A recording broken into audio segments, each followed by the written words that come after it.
And now it's my pleasure to introduce today's speaker, Patricia Zogar, Reverend Patricia Zogar. Patricia's ministry began in 2001. She's taught at spiritual centers in Victoria, Winnipeg, Kamloops, and most recently was the senior minister at Unity of Vancouver Island, where she served as the senior minister before passing the torch to Reverend Thomas DeShooter, who we all know. Please, won't you now join me in providing a beautiful, warm, and loving welcome to Reverend Patricia Zogar.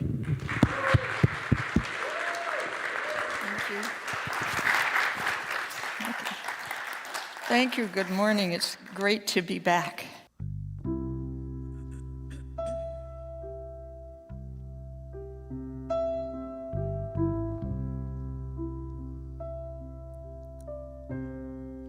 My right hand holds matches.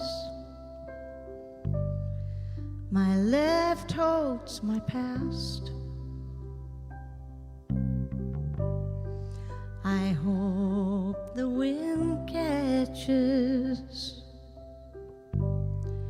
and burns it down fast. I'm gonna step into the fire with my failures and my shame, and wave goodbye to yesterday as I dance among the flames. So don't try to save me now. Let the walls of my world all burn down. Just stand back, wait till the smoke finally passes, and I will rise from the ashes, from the ashes, from the ashes.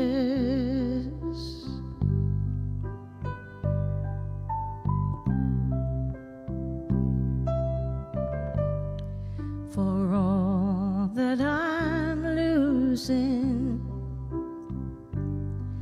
much more will I gain.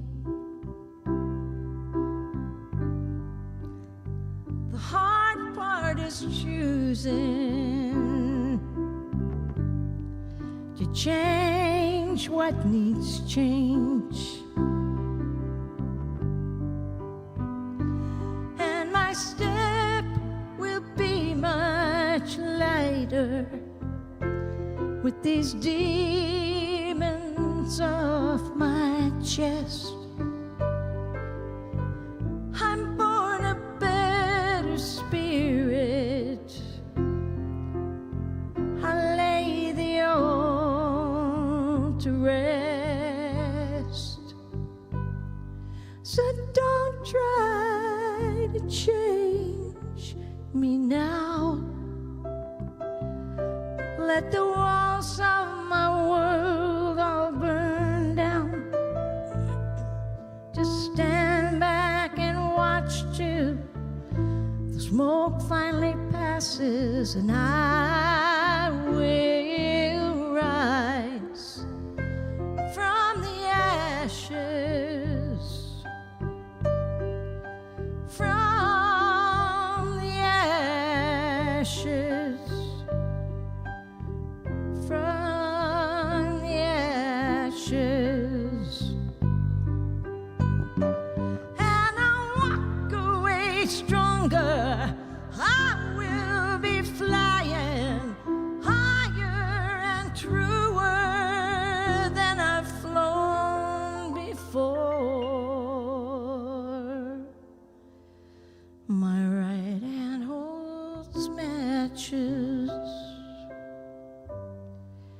My left holds my past.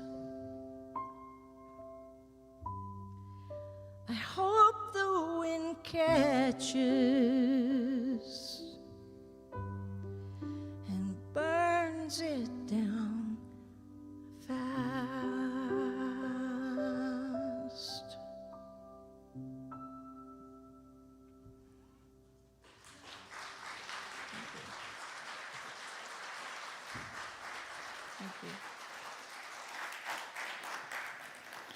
Thank you. That was beautiful.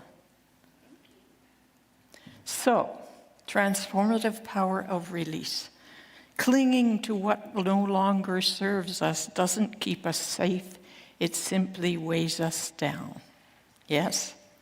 Everybody agree with that? Okay. So what is it that we cling to? What is it that no longer serves us? Is it the past? Memories from the past? The judgments about those memories? The resentments? The regret? The guilt around those memories? We all have painful memories, don't we? Things from the past that have caused us to shape how we think of ourselves and who we believe ourselves to be. Who do you think you are? Anybody ever say that to you when you were young? Who do you think you are? And the implication was that you weren't great, right? You weren't very important. You weren't worthy. You didn't really matter much. I remember my grade 10 teacher. He was our homeroom teacher. And we used to, I guess before class, we'd talk about stuff other than French. And one day he said something, and one of the boys in the class disagreed with him. And he did it politely. He raised his hand and he waited till he was acknowledged. And then he stood and he said, "Sir," we did that in those days. He said, "I don't agree with that." And he started to explain why he didn't agree with that. And the principal, or the teacher, marched up to him, looked him in the eye and says, "And what makes you think anybody cares what you think?" Now I would have been on my feet in a flash to support him. Might even have led a parade to the principal's office to protest. But in those days, I did nothing, just sat there because I had no concept that I was entitled or required to take a stand. I didn't know that I mattered, right? For the first 37 years of my life, I lived that way. I did not know who I was and that I mattered. I was living, as Thoreau said, a life of quiet desperation, just blowing in the wind, being buffeted about by life. Remember that? I thought life was just happening to me. Nothing I could do about it. Anybody ever been there? Yeah. In high school, I did occasionally think a little bit about what I would like to be, what I wanted to be, and what I wanted to be was my friend Joan Daly, because she was lucky. She was beautiful and smart, and she was a head cheerleader, and she got the lead role in every school play, and she was homecoming queen, and she won every scholarship. She was beautiful. She had that kind of hair that stays in place. You know that? She had huge, big blue eyes and long black lashes that she covered with Vaseline to make them shiny. She didn't know it was collecting dust, but that's what she did. She had straight white teeth, no braces on her face. And she was a ballet dancer, so she flowed when she walked. And in those days, if you're of my generation, we wore blouses and skirts and belts. That's what we wore. Her blouse and skirt and belt were always in the right place. My blouse was always hanging out back between the skirt and the belt, right? Everything in the right place. She even had better manners than anybody else. She was socially adept. When I would call her house and her mother answered, I'd say, "Is Joan there?" Sometimes I'd say, "Is Joan there, please?" When Joan called my house, my mother answered, and Joan said, "Good morning, Mrs. Bowring. This is Joan Daly calling. May I speak with Pat, please?" So even my mother wished I was Joan Daly. And I wasn't her. I couldn't be what she was. And so I made this crazy assumption in my head that everything she was, I wasn't. I wasn't beautiful. I wasn't smart. I wasn't talented. Our family wasn't rich. My parents didn't spoil me like her parents did. Poor me. And I lived my life that way through the most foundational times of my life. My schooling, my courtship, my marriage, and my child raising. Never being enough. Not pretty enough, not neat enough, not polite enough, not appreciated enough, not having enough, not experiencing enough, and not being confident enough. If you'd asked me who I was then, I'd have said, nobody. Just a mother, just a doctor's receptionist. In other words, I was a victim. I was part of the mass of men leading lives of quiet desperation. And then I discovered new thought and the power of eliminating, releasing all those erroneous beliefs about who and what I was, and coming to realize that I was a child of God just as much as Joan Daly. And while it was uncomfortable to realize that I was contributing to my own experiences, well, it was uncomfortable to realize that the world wasn't doing it to me, I was doing it to me. Well, it was comfortable to have to admit that the men in my life weren't doing it to me, that the only thing common to all the men in my life was that I was in relationship with them. When I was uncomfortable to realize that had I known who I was, I could have been just as successful and maybe more successful than Joan Daly. Had I known where all of her good fortune was coming from, not from her external circumstances, but from knowing who she was. It would have been interesting to ask her, who did she think she was? Who do you think you are? But it was the most liberating thing I have ever learned, that I was doing it, I was in charge of my life. And that was the truth that set me free from all those erroneous thoughts. I had thought, and I had a lot of agreement, that I was simply a child of lower middle class, uneducated parents, just surviving in a world that was stacked against me. Anybody grow up thinking that way? Nothing I could do about it, but I had to let it all go. I eliminated all that when I found out that I was a powerful co-creator of my own experience, of my own circumstances. So that was a huge turning point in my life, and since then I've been an entirely different person. I still make stupid mistakes, some of them pretty big.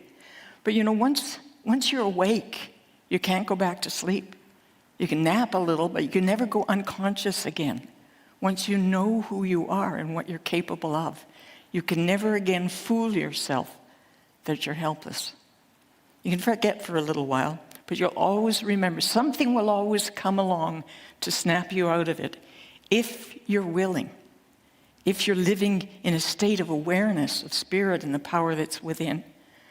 We are not turning our lives over to any power except the power within ourselves. So when I'm experiencing frustration, anger, boredom, jealousy, whatever, I still do, but I forget just for a minute who I am. But I can diagnose myself now. I can remember, oh, I know what's wrong. I'm hanging on to old stuff. So I do a little treatment for myself. And my favorite treatment is the simple affirmation, I am bigger than this. I am bigger than this. And then breathe and let it go. So our power this month, Charles Fillmore originally called it elimination, but I rather like the alternate phrase, release, because release is very simple. Elimination, sometimes you have to work at it, a little bit of a struggle. But release is simply surrendering, as Randy said. It's simply stopping this struggle, stopping the resistance, and allow what is to be, and remembering who we are. So I have a couple of examples I'd like to share with you of recent reminders that I've had that snapped me out of it for a little bit. And these are both particularly relevant to my physical body, our physical bodies. So anybody ever have a little bit of back pain?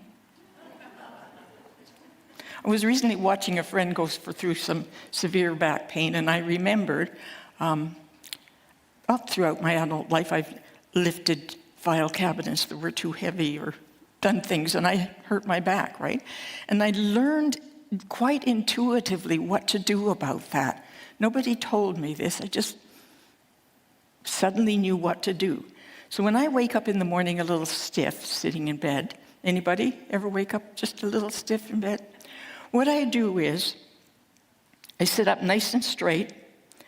I put my legs straight out, and as a matter of fact, I kind of hang my heels over the edge of the mattress that keeps my legs real straight. And I lean forward, and usually my first lean forward is about like this, right? And then I realize where it's sore. It's right there. It's really stiff right there. So I take a deep, deep, deep breath, and I direct my breath. I instruct my breath to please go to that spot. And then I breathe in a little more, and I ask it to expand, and then I let it out. And I notice the pain is here. So I direct my next deep, deep breath there, and I hold it and let it expand. And then I breathe out. And then it's here, and then it's here, and I keep breathing and breathing out. And after about 10 minutes, I notice that my eyeballs are resting on my kneecaps. And that's why a little old lady my age can still do this. Right? So, I remembered that when I release, I'm freed. And of course, we can loosen our minds up that way too, can't we? If when we're experiencing mental pain, we stop, we breathe into it, and we allow it to relax, then our minds loosen up as well, right? Okay, I want to retell you. So first of all, I'm reminded that I have within myself the power to maintain and heal my body if I listen to it. I can also watch my thinking and fix that. So I want to share with you another episode. When I lived on the farm, I used to spend about 3 hours every morning weeding. And my weeding stance is this. Left elbow on left knee, and my right hand is free to weed. After several months on the farm, I noticed there was a dent in my leg and a dent in my arm. And within those dents, the skin was thick and hard, crocodile skin. It was quite remarkable that I was doing this to my body. A couple of months after I got off the farm, I suddenly realized the dents had gone away, and the skin was back just as smooth as a baby's bum. And what I realized from that is that it is natural and normal for my body to return itself to perfect health as soon as I stop aggravating it. You ever aggravate your body? And the same can be true of peace of mind, that as soon as we stop aggravating it with false beliefs, with anger, with judgment, it returns to its natural default state of peace, peace of mind. I'm a worrier. I'm a worrying mother sometimes. I called my daughter one morning, not too long ago, and she answered the phone. I called her about 9 in the morning. She said, "I'm just going on to a Zoom call. It won't take long. I'll call you right back." Well, by 11 o'clock, she hadn't called, so I called, and she didn't answer. By 1 o'clock, I was really fussing. By 3 o'clock, I sent her an email. She didn't answer. 5 o'clock, I'm really worried. This goes on until 10 o'clock at night, till I suddenly remember I could pray. So I do an affirmative prayer, knowing that everything is fine and all is unfolding as it should. And at 10:05, my daughter called. "I'm so sorry, your phone must have been off the hook all day," she said to me. And then I got busy because Jerry and I, well, it's Friday and it's movie night, so we made popcorn and watched the movie, and we forgot about you till now. Now, I'm not saying that my prayer actually reversed history, undid the tragedy that I had created in my mind. I'm not saying that, but it might have. It is possible that prayer can actually influence our physical stuff.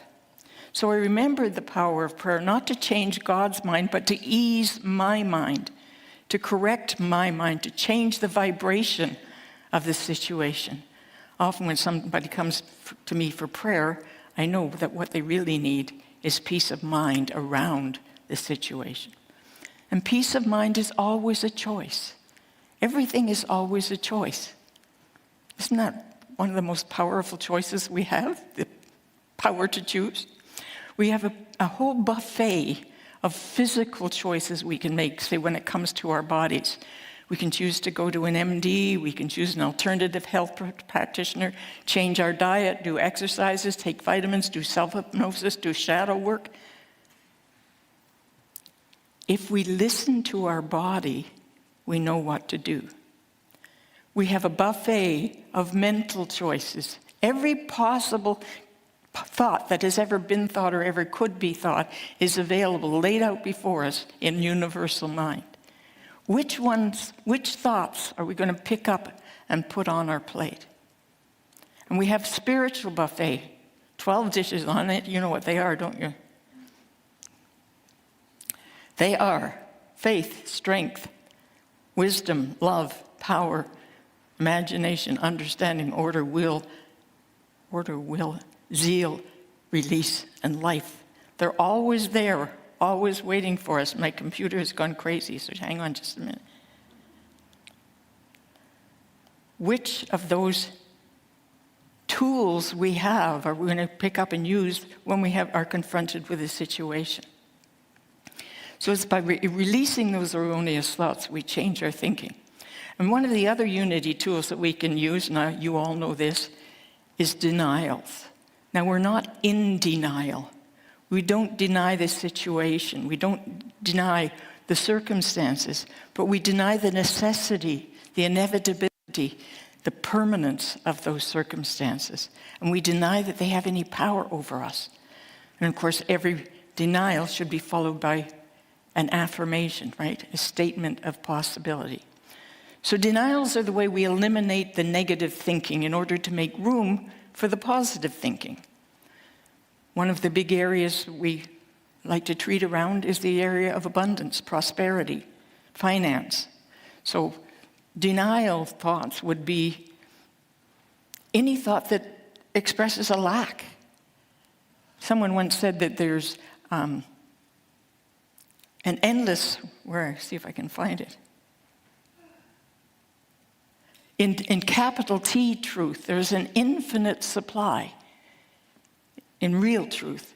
And yet most of us go to the river of supply with a teaspoon instead of a bucket, right? We have to open ourselves to the possibility.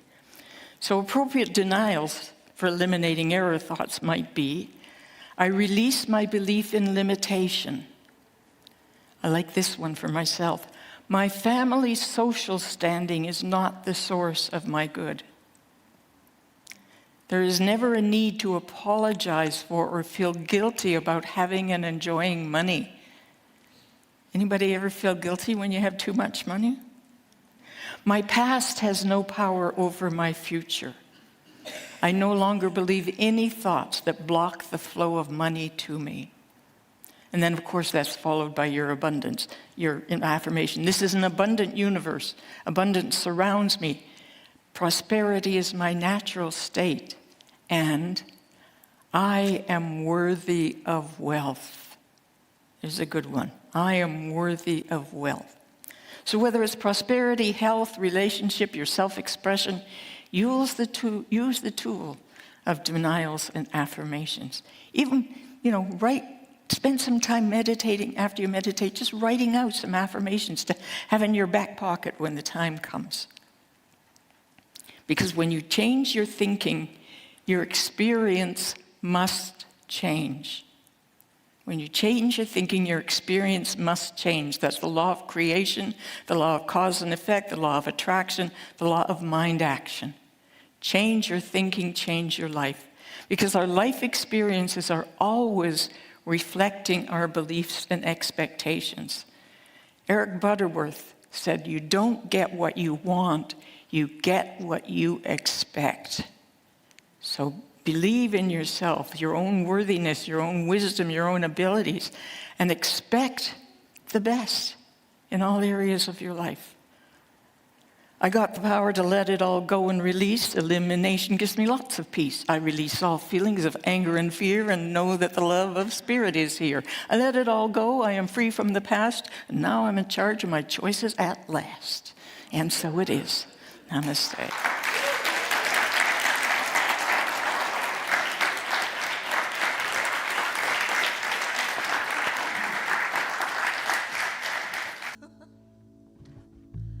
I'm gonna let go, and I'm gonna let God take over. I'm tired, I'm so tired of this fight. I'm gonna let go, and I'm gonna let God take over. I'm gonna hand over my troubles to the light. My plate is full, it has been for a long, long time. Some days can be a struggle to survive. Hey, I gain a little ground and then I fall back down. I wonder what the point is sometimes. I'm gonna let go, and I'm gonna let God take over. I'm tired, I'm so tired of this fight. I'm gonna let go, and I'm gonna let God take over. I'm gonna hand over my troubles to the light. I try each day to get things done the right way. I strive to have a clear and healthy mind. Then overwhelm sets in and I lose myself again. No matter what I do, it's just not right.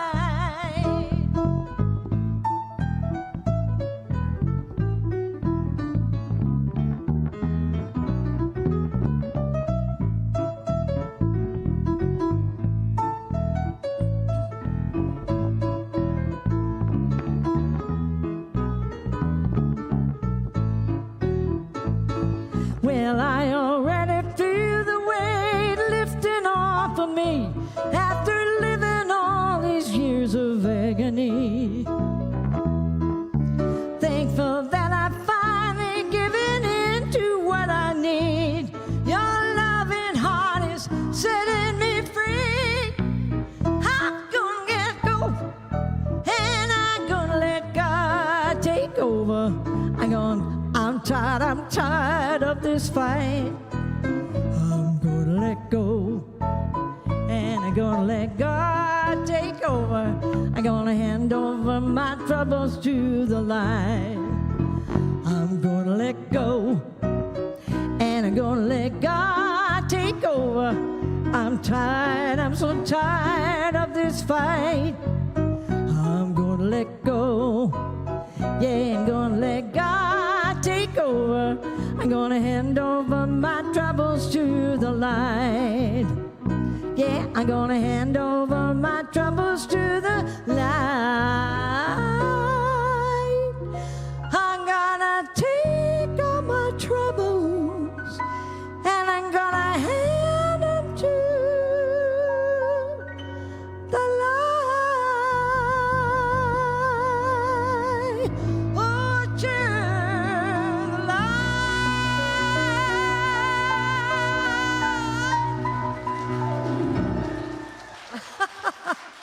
Thank you. Thank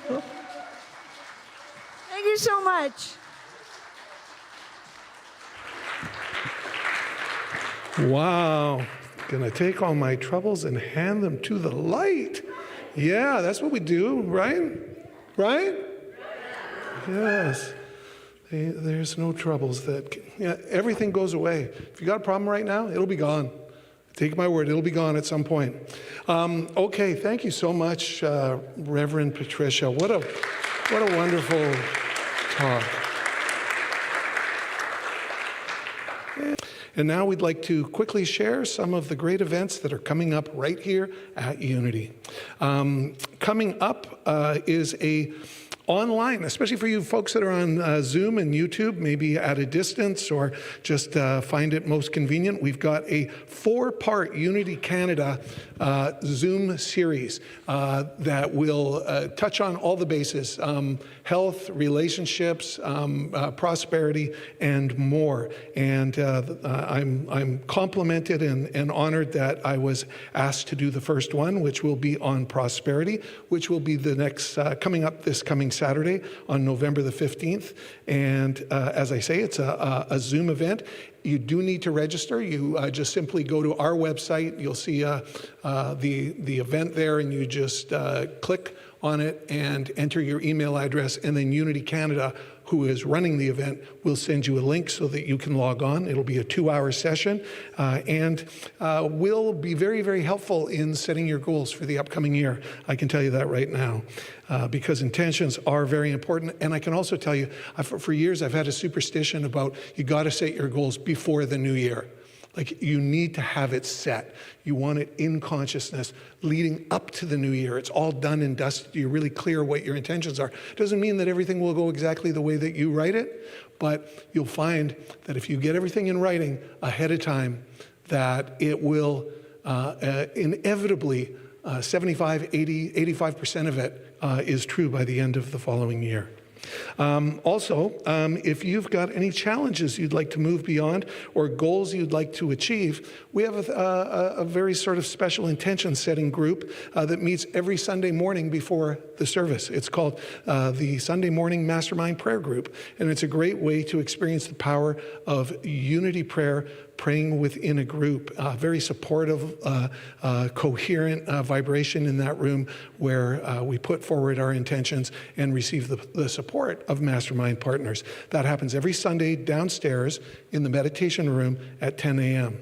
And we have a very strong Course in Miracles study group, which meets live here every Tuesday from 12:30 to 2:30 p.m. So if you've ever been curious about that, you can also speak to Margaret McLeod. Would you stand just for a moment, Margaret, who's been the leader of this program for a number of years now? She's a great facilitator, retired psychologist, and a very loving and wonderful individual. And she guides and helps facilitate a study of the Big Blue Book. And in case you've missed it, we've started up what we call our reflective roundtables again, which is after the service. You go downstairs, and there'll be towards the back of the room, there's a couple of tables that are dedicated for people to sit down and practice what is called reverential listening. And people go in a circle and sort of share their reactions and sort of the perspectives that they took from the talk that they heard today. And it's a great way to really sort of deepen the integration, because when you hear what it meant to other people, it opens up new avenues of understanding within your own consciousness. And it's also a great way to meet people and get to know some of the people here at the center. So that's down on the lower level after the service, and we welcome you. I actually would just like to, just to make it a little easier, at the back, I know one of the facilitators, Linda Naiman, is there. Could you please stand, Linda? And is there anybody else here that's facilitating today? Jim and Shirley. So we got Jim and Shirley and Monique and Linda Naiman. So those individuals who you just saw put your hands up, those will be the people that will, if you see them at the table, you know you're at the right table. And a big hand for them for putting this program on, because it really adds depth to the day. And finally, we continue to invite volunteers, people who are thinking of, is there a way that they can help out here at Unity, to join our Sacred Service team. In particular, we're looking for somebody to help with the bookstore, and there's a register and sign-up sheet at the front, but there's all kinds of ways in which you can provide service when you're here on a Sunday or perhaps on other days as well. So if you're interested in that, there's a sign-up sheet at the front. Today's affirmative prayer chaplains are Jeannie Bell-Irving, Shirley Thompson, Raymond Lancaster, and on Zoom, Car Roman. If you would like to receive a confidential prayer. Our chaplains will be waiting for you at the front, here in the front row after the music ends. And just let me say, they pray in complete confidence. You can share anything that you want, knowing that it will go no further than between the two of you. And they have been trained in unity affirmative prayer, which is a very powerful modality of setting your intention and working with a higher power to bring about that which you would like to have transpire in your life. And be sure to join us next week, next Sunday, when we will have the return of a long-awaited return of Reverend Wendy Yakboski, who will be joining us. And her talk will be about letting go and living in the flow. So, November is the month of what is called elimination, which was the old school way of talking about surrender and release. And so we're very excited to be able to be reinforcing the message, because when you hear it from different teachers, it fills in the gaps and helps you to actually integrate, if you will, the spiritual principle. So I'm excited for Wendy Yakboski. Everybody loves Wendy. It's kind of like everybody loves Raymond, but no, and everybody does love Wendy, and we're looking forward to having her. Finally, after the service, as well as the reflective roundtables, there's also just getting together and enjoying a tea or coffee and chatting with some of the other people. And we've got Unity Artist Feature that is down in the lower level. So when you go down to the bottom of the stairs, there's actually a little mini art exhibit. And the paintings that are on the wall there that were done by one of our congregants, Kai Roman, are outstanding. And I can tell you, just an incredible deal. The prices on them, like if you just go take a look, you'll probably see something there that you like and that you could add to your home. But I'm very impressed by the quality of the artwork and the value. And so with that said, let us now all stand and join as we bring our service to a close in our prayer for protection. All together now, the light of God surrounds us, the love of God enfolds us, the power of God protects us, the presence of God watches over us. Wherever we are, God is, and all is well. And so now we transition into our peace song.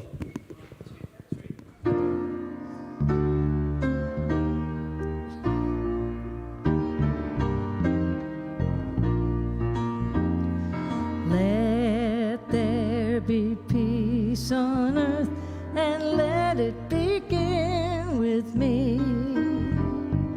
Let there be peace on earth, the peace that was meant to be, with God as creator. Family are we. Let us walk with each other in perfect harmony. Let peace begin with me. Let this be the moment now. With every step I take, let this be my joyous vow, to take each moment and live each moment in peace eternally. Let there be peace on earth, and let it begin with me.